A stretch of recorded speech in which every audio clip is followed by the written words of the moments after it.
Hello guys, welcome to my mini vlog. I hope हजुरहरू पनि सन्चै हुनुहुन्छ होला। म पनि एकदम सन्चै छु। आज चाहिँ हाम्रो गाउँमा पानी परिरहेको छ। पानी परिरहेको मौसम हजुरले हेर्न सक्नुहुन्छ। म चाहिँ लागेँ घर सफा गर्नतिर। मैले चाहिँ आफ्नो रुम पुच्छा लगाउँदैछु। मैले चाहिँ बिहानै उठेर कोठा सफा गरिसकेँ।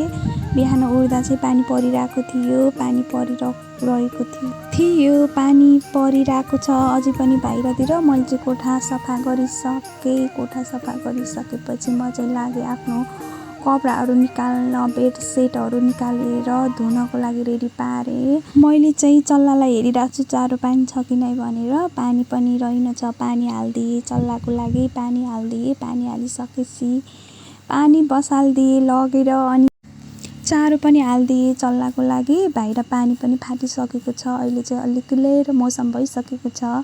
चारो पानी सब हालिदिएर म चाहिँ लागेँ। अब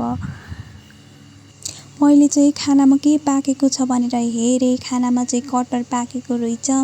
खाना चाहिँ मैले पकाएको होइन है गाइज। खाना चाहिँ मेरो नन्नाले पकाउनु भएको थियो। मैले भात खाएँ। भात हालेर मैले चाहिँ खाना पनि खाइसकेँ। खाना खाएर म चाहिँ लागेँ अब सफा गर्नतिर लागेँ। सफा पनि गरिसकेँ। मैले सबै क्लियर गरेर मेरो नन्नाले चाहिँ भाँडा माझ्दै हुनुहुन्छ। मैले चाहिँ भाँडा माझेको पनि देखाएँ। भाँडा पनि माझिसक्नु भयो। मैले चाहिँ भिडियो गराइदिँदै थिएँ। यो चाहिँ पानी परिसकेपछि फाटेको मौसम हो। क्लियर बाहा। अब चाहिँ हामी लाग्यौँ कपडा धुनतिर। कपडा धुन जाँदैछौँ। नुहाउन कपडा धुन हामी चाहिँ दिदीहरू आन्टीहरू मेरो नन्ना भएर कपडा धुन जाँदै थियौँ। यो चाहिँ कपडा धुन जाँदाखेरिको भ्यू देखाउँदैछु मैले। हामी चाहिँ फाइनली खोलामा पुगिसक्यौँ। यो गर्मी महिनामा चाहिँ खोलामा गएर नुहाउनुको मजा बेग्लै हुन्छ। हामीले चाहिँ मुलको पानी भरेर खायौँ। चिसो पानी खायौँ सबैजनाले। त्यसपछि लाग्यौँ हामी चाहिँ कपडा धुनतिर। अब खोलामा गइसकेपछि पहिला पानी खाएर मात्रै कपडा धुन स्टार्ट गर्नु पर्यो गाइज।